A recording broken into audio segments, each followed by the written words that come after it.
बेटा अभी हार्वर्ड में पढ़ रहा है, बेटी लंदन स्कूल ऑफ इकोनॉमिक्स से पास आउट कर चुकी है। हमने कहा अपने बेटा बेटी को कि नौकरी कर लो उधर ही।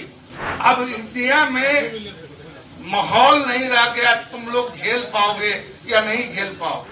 मेरा एक बेटा है और एक बेटी है। बेटा अभी हार्वर्ड में पढ़ रहा है, बेटी लंदन स्कूल ऑफ इकोनॉमिक्स से पास आउट कर चुकी है।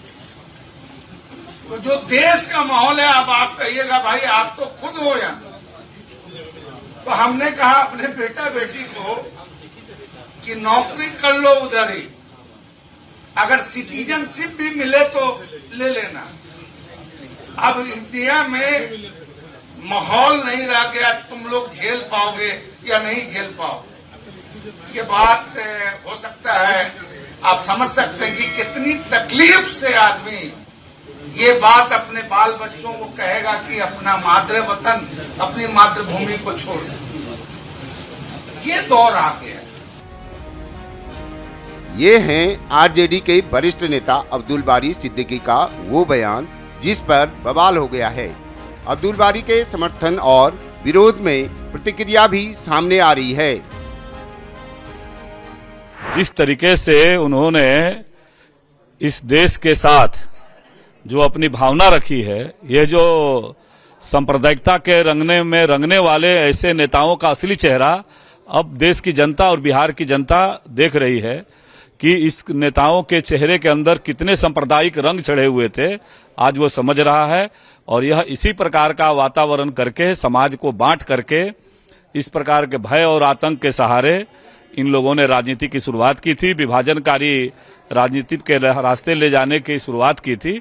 आज उनका असली चेहरा देश और राज्य की जनता देख रही है। देख रहे थे भारतीय जनता पार्टी के एक नेता का बयान। उन्होंने अब्दुल बारी सिद्दीकी को सलाह दिया है कि ऐसा है तो पाकिस्तान चले जाएं।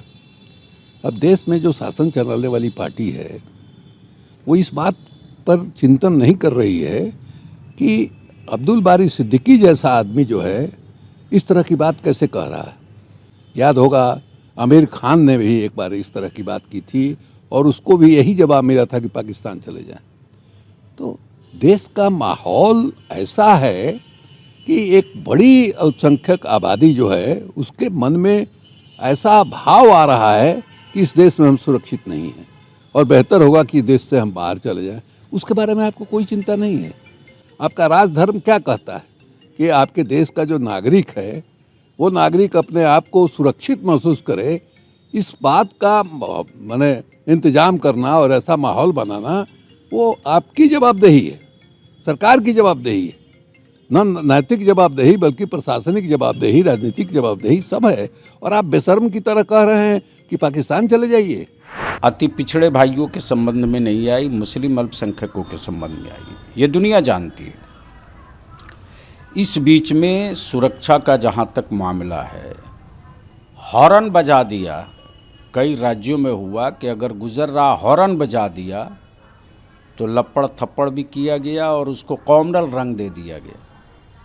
मोटरसाइकिल से अगर किसी को धक्का लग गया तो भाई धक्का लग गया तो धक्का लगा है, उसको भी कॉमनल रंग दे दिया जा रहा है।